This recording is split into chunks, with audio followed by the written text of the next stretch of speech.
வணக்கம். முன் செய்திகளுக்காக உண்ணாமலை சம்பந்தம். இன்றைய முதன்மை செய்திகள்.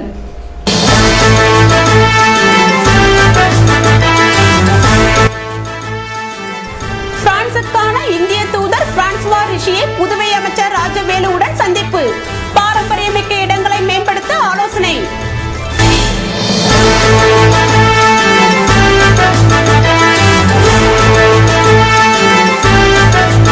சுகாதார ஊழியர்களுக்கான தொடர் கருத்தரங்கம். கோடை காலத்தில் ஏற்படும் சரும நோய்கள் குறித்து டாக்டர் சிவராமன் விளக்கம்.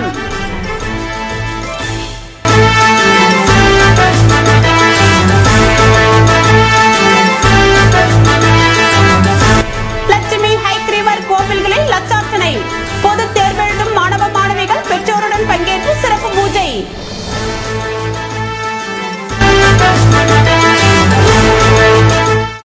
இனி விரிவான செய்திகள். பிரான்ஸ் நாட்டிற்கான இந்திய தூதர் அமைச்சர் ராஜவேலுவை சந்தித்ததோடு புதுவையில் பாரம்பரிய இடங்களை மேம்படுத்துவது குறித்து ஆலோசனை நடத்தப்பட்டது. பிரான்ஸ் நாட்டின் இந்திய தூதர் பிரான்சுவா ரிஷியை பிப்ரவரி மாதம் 27ஆம் தேதி முதல் மார்ச் 1ஆம் தேதி வரை புதுவையில் நடைபெறும் பல்வேறு நிகழ்ச்சிகளில் கலந்து கொள்ள வருகை தந்துள்ளார். இவர் சுற்றுலாத்துறை அமைச்சர் ராஜவேலுவை மரியாதை நிமித்தமாக சந்தித்தார். இந்த சந்திப்பின் போது புதுச்சேரியில் சுற்றுலாவை மேம்படுத்துவது சம்பந்தமாக கலந்து ஆலோசித்தனர். மேலும் சுற்றுலா அமைச்சர் பிரான்ஸ் தூதரிடம் புதுச்சேரியில் சுற்றுலா பாரம்பரியமிக்க இடங்களை மேம்படுத்துதல் மற்றும் பாரம்பரிய கட்டிடங்களை பாதுகாக்க நிதி உதவி, தொழில்நுட்ப ஆலோசனை வழங்குதல், இந்தியாவும் பிரான்சும் இணைந்து சுற்றுலாவை ஊக்குவித்தல், போன்றோர் இந்தியா நிகழ்ச்சியை வருடந்தோறும் இணைந்து நடத்துதல், பிரான்ஸ் நாட்டு அருங்காட்சியகத்தில் உள்ள கலை நுண்பொருள்களின் மாதிரியை கொண்டு புதுச்சேரியில் உள்ள அருங்காட்சியகத்திலும் ஏற்படுத்துதல், பிரான்ஸ் நாட்டின் பல்வேறு துறையில் திறமை வாய்ந்த நிபுணர்களை புதுச்சேரிக்கு வரவழைத்து கலாச்சார பரிவர்த்தனை மேற்கொள்ளுதல் குறித்து வலியுறுத்தினார். இந்திரா காந்தி அரசு மருத்துவமனையில் நடைபெற்ற கருத்தரங்கில் கோடை காலத்தில் வரும் சரும நோய்கள் குறித்து டாக்டர் சிவராமன் விளக்கமளித்தார். இந்திரா காந்தி அரசு பொது மருத்துவமனையில் 28/2/2015 அன்று சுகாதாரத்துறை ஊழியர்களுக்கான தொடர் மருத்துவ கல்வி கருத்தரங்கம் நடைபெற்றது.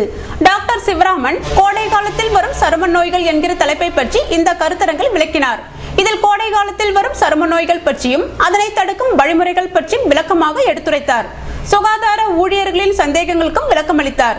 முன்னதாக இந்திரா காந்தி அரசு பொது மருத்துவமனையில் திட்ட இயக்குனர் டாக்டர் ரங்கநாத் வரவேற்றார். இந்திரா காந்தி அரசு பொது மருத்துவமனையின் மருத்துவ கண்காணிப்பாளரான டாக்டர் மோகன்குமார், இந்திரா காந்தி அரசு பொது மருத்துவமனையின் உள்ளிருப்பு மருத்துவ அதிகாரியான டாக்டர் ரகுநாதன், இந்திரா காந்தி அரசு பொது மருத்துவமனையின் மக்கள் தொடர்பு அதிகாரியான டாக்டர் KG ரவி மற்றும் இந்திரா காந்தி அரசு பொது மருத்துவமனையை சேர்ந்த சுகாதார ஊழியர்களும் கலந்து கொண்டார்கள். புதுவை ராமகிருஷ்ணா நகரில் உள்ள லட்சுமி ஹைக்ரீவர் கோவிலில் நடைபெற்ற சகஸ்கரநாம பூஜையில் பொது தேர்வு எழுதும் மாணவ மாணவிகள் கலந்து கொண்டனர். புதுவை ராமகிருஷ்ணா நகரில் அமைந்துள்ள லட்சுமி ஹைக்ரீவர் கோவிலில் சகஸ்கரநாம அர்ச்சனை லட்சார்ச்சனையாக நடைபெற்றது. இதனை முன்னிட்டு நடைபெற்ற சிறப்பு பூஜைகளில் 10ஆம் வகுப்பு மற்றும் 12ஆம் வகுப்பு தேர்வு எழுதும் மாணவ மாணவிகள் மற்றும் பெற்றோர் கலந்து கொண்டனர். இதேபோன்று முதலியார்பேட்டை வன்னிய பெருமாள் கோவிலில் அமைந்திருக்கும் லட்சுமி ஹைக்ரீவர் கோவிலில் ஏகதீன லட்சார்ச்சனை நடைபெற்றது. இதனை முன்னிட்டு நடைபெற்ற சிறப்பு பூஜைகளில் 10ஆம் வகுப்பு மற்றும் 12ஆம் வகுப்பு தேர்வு எழுதும் மாணவ மாணவிகள் மற்றும் பெற்றோர் கலந்து கொண்டனர். இதேபோன்று வில்லியனூர் திருக்காஞ்சி கெங்கவராக நதீஸ்வரர் கோவிலில் மாசிமகம் நடைபெறவிருப்பதை முன்னிட்டு வில்லியனூர் திமுக தொகுதி தலைவர் அன்பு பக்தர்களுக்கு அன்னதானம் வழங்கினார். இதில் திமுக நிர்வாகிகள் மற்றும் பக்தர்கள் கலந்து கொண்டனர். பிரதமரின் தூய்மை இந்தியா திட்டத்தின் கீழ் தனியார் நிறுவனத்தினர் இந்திரா நகரில் துப்புரவு பணி மேற்கொண்டனர். பெங்களூரை சேர்ந்த labour net services India private limited நிறுவனம் மற்றும் புதுவை உழவர்கரை நகராட்சியும் இணைந்து புதுவை இந்திரா நகரில் தூய்மை இந்தியா திட்டத்தை செயல்படுத்தியது. இந்நிகழ்ச்சியில் அமைச்சர் பன்னீர்செல்வம் தலைமை தாங்கினார். மேலும் உழவர்கரை நகராட்சி ஆணையர் ரமேஷ் கலந்து கொண்டு தன்னார்வலர்களை உற்சாகப்படுத்தினார். புதுவை லேபர் நெட் கிளையின் மேலாளர் ஸ்ரீ முகுந்தன் மற்றும் ஊழியர்கள் மேலும் 50க்கும் மேற்பட்ட தன்னார்வலர்கள் இதில் கலந்து கொண்டு இந்திரா நகரை சுத்தம் செய்தனர். இந்திய மக்கள் வாழ்வுரிமை கட்சியின் கூட்டம் காரைக்காலில் நடைபெற இருப்பதால் சிவராஜ் தலைமையில் நிர்வாகிகள் சென்றனர். அண்மையில் சிவராஜ் அவர்கள் தொடங்கி இந்திய மக்கள் வாழ்வுரிமை கட்சியினர் தங்களது கட்சியின் உறுப்பினர் சேர்க்கை மற்றும் கட்சியின் வளர்ச்சி பற்றிய ஆலோசனை கூட்டம் இன்று மாலை காரைக்காலில் நடக்க இருக்கிறது. அதனால் அவர்கள் கட்சியினர் குபேர் சிலையில் இருந்து கிளம்பி காரைக்காலுக்கு சென்றனர்.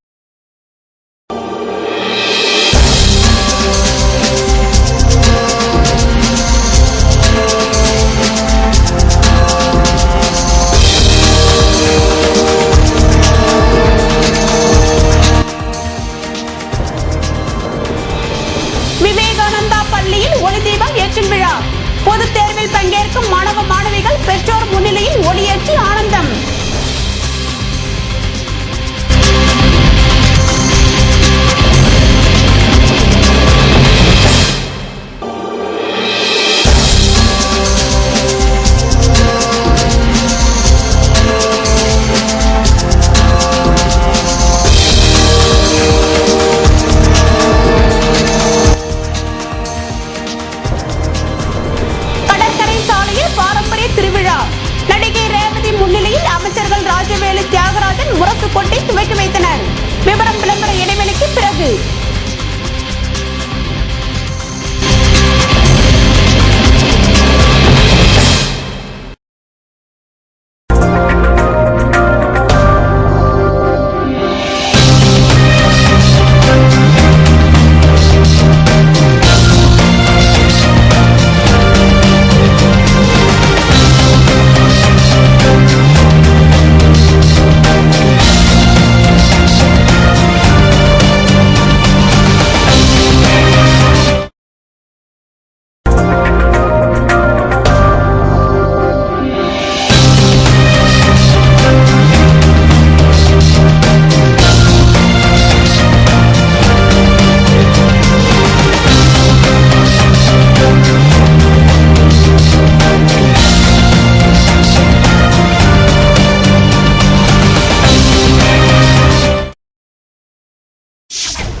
செய்திகள் தொடர்கின்றன.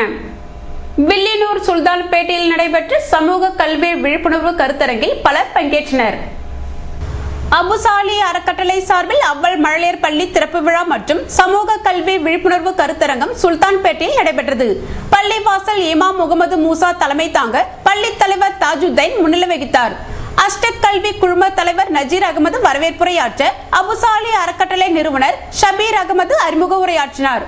சிறப்பு விருந்தினராக டிவிஎஸ் ஹைதல் குழும தலைவர் ஹைதர் அலி, குவைத் தமிழ் இஸ்லாமிய சங்க இணை பொருளாளர் முகமது நாசர் ஆகியோர் சிறப்புரையாற்றினர். இதில் இஸ்லாமிய பெரியவர்கள் மற்றும் பொதுமக்கள் கலந்து கொண்டனர். சர்வதேச மனித உரிமை கழகம் நடத்திய மருத்துவ முகாமில் கல்மேடுபேட் மக்கள் பங்கேற்று பயன்பெற்றனர்.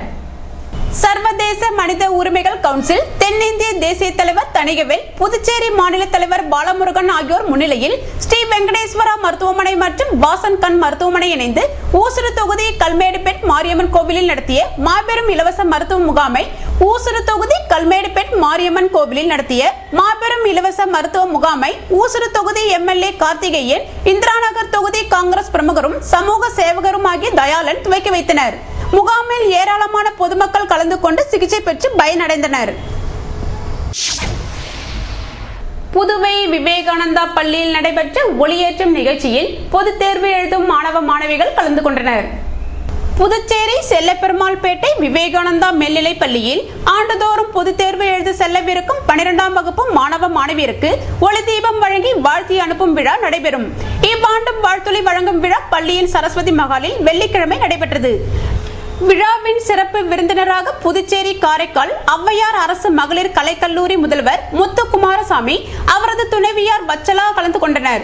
இவர்கள் இருவரும் மாணவ மாணவியருக்கு ஒளிவிளக்குகளை வழங்கி பொதுத் தேர்வில் முதன்மை மதிப்பெண் பெற்று பள்ளிக்கு பெருமை சேர்க்குமாறு வாழ்த்துரை வழங்கினர். விழாவில் திரளான ஊர் பிரமுகர்களும் ஜேசி பிரமுகர்களும் கலந்து கொண்டு அவர்களும் மாணவ மாணவியர்களுக்கு ஒளிவிளக்குகளை வழங்கி வாழ்த்தினர். ஆண்டுதோறும் வாழ்த்தொலி பெறும் மாணவ மாணவியருக்கு எழுது பொருட்களை வழங்கி ஊக்கப்படுத்தி வரும் கதிர்வேலு இந்த ஆண்டும் வழங்கி சிறப்பித்தார். முன்னதாக பள்ளியின் முதல்வர் செல்வ கணபதி வரவேற்று பேசினார். துணை முதல்வர் பத்மா நோக்க உரையாற்றினார். பள்ளியின் விரிவுரையாளர்கள் சின்னசேகர், ராஜலட்சுமி, சரண்யா, சுகுணேஸ்வரி ஆகியோர் மாணவ மாணவியர்களின் எதிர்கால லட்சியங்கள் பற்றி விவரித்து மேடைக்கு அழைத்தனர். விழாவில் ஆசிரியர் பெருமக்கள் அனைவரும் கலந்து கொண்டனர். புதுவை கடற்கரை சாலையில் பாரம்பரிய திருவிழாவை அமைச்சர்கள் ராஜவேலு, தியாகராஜன் ஆகியோர் துவக்கி வைத்தனர். புதுச்சேரி பாரம்பரிய கட்டிடத்தின் சிறப்புகளை விளக்கும் பாரம்பரிய திருவிழா கடற்கரை சாலையில் நேற்று நடந்தது. புதுவை சுற்றுலாத்துறை அமைச்சர் ராஜவேலு, கலை பண்பாட்டுத்துறை அமைச்சர் தியாகராஜன் தலைமை தாங்கினார். நடிகை ரேவதி சிறப்பு விருந்தினராக கலந்து கொண்டு பேசியதாவது, புதுவையில் பல்வேறு பாரம்பரிய கட்டிடங்கள் உள்ளது. புதுவையில் விருந்தோம்பல் சிறப்பாக உள்ளது. பாரம்பரிய கட்டிடங்களை நமது முன்னோர்கள் கட்டியுள்ளனர். அதனை பாதுகாப்பது நமது கடமை என்றார். இன்டாக் அதிகாரிகள், சுற்றுலாத்துறை மற்றும் கலை பண்பாட்டுத்துறை அதிகாரிகள் பலர் கலந்து கொண்டனர். பல்வேறு இசை நிகழ்ச்சியும் நடந்தது.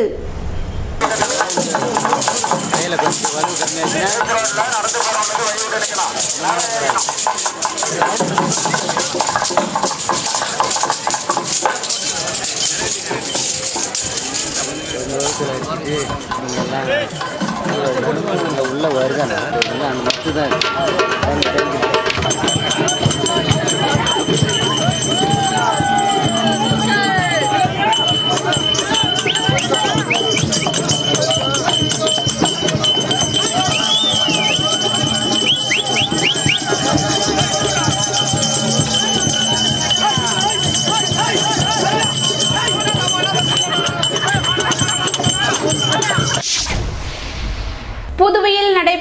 லாரி உரிமையாளர்கள் சங்க தேர்தலில் புதிய நிர்வாகிகள் தேர்வு செய்யப்பட்டனர். பாண்டிச்சேரி லாரி உரிமையாளர்கள் சங்கத்திற்கு புதிய பொறுப்பாளர்களை தேர்வு செய்வதற்கு பிப்ரவரி 28 சனிக்கிழமை காலை 8:30 மணி முதல் பிற்பகல் 2 மணி வரை வாக்குப்பதிவு மேட்டுப்பாளையம் போக்குவரத்து நகரில் உள்ள லாரி உரிமையாளர்கள் சங்க அலுவலகத்தில் நடைபெற்றது. இத்தேர்தலுக்கான வேட்புமனுக்கள் 7/2/2015 அன்று பெறப்பட்டு 10/2/2015 அன்று மனுக்கள் பரிசீலனை செய்த பிறகு இறுதி வேட்பாளர்கள் பட்டியல் வெளியிடப்பட்டது. 23/2/2015 திங்கட்கிழமை காலை 10 மணி முதல் 12 மணி வரை வாக்காளர் அடையாள அட்டை வாக்களிக்க உள்ள சங்க உறுப்பினர்களுக்கு வழங்கப்பட்டது. இத்தேர்தலில் 2 அணிகளாக போட்டியிட்டனர்.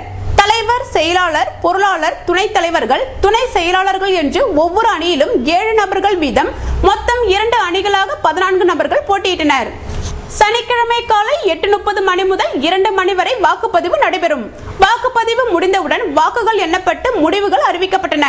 பாண்டிச்சேரி லாரி உரிமையாளர்கள் சங்க தேர்தலை புதுவை தமிழ்ச்சங்க தலைவர் முத்து தேர்தல் ஆணையராக பொறுப்பேற்று நடத்தினார்.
புதுவையில் இன்றைய வெப்பநிலை அதிகபட்சமாக 29 டிகிரி செல்சியஸாக பதிவானது.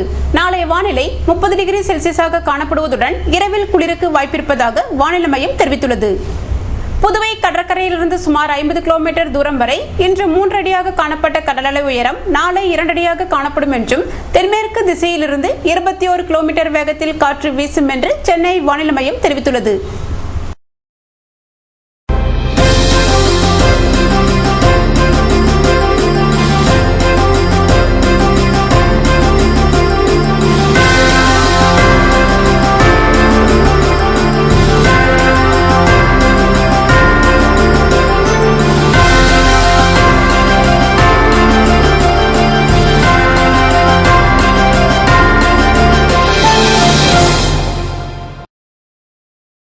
மீண்டும் இன்றைய முதன்மை செய்திகள்.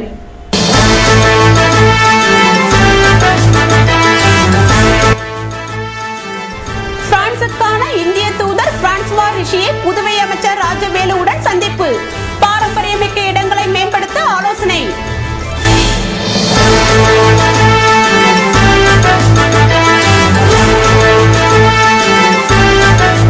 சுகாதார ஊழியர்களுக்கான தொடர் கருத்தரங்கம். கோடை காலத்தில் ஏற்படும் சரும நோய்கள் குறித்து டாக்டர் சிவராமன் விளக்கம்.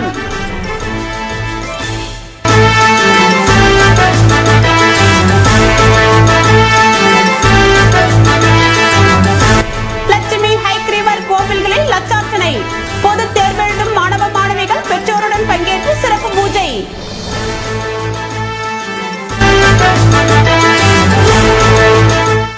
இத்துடன் செய்திகள் நிறைவடைந்தன. வணக்கம்.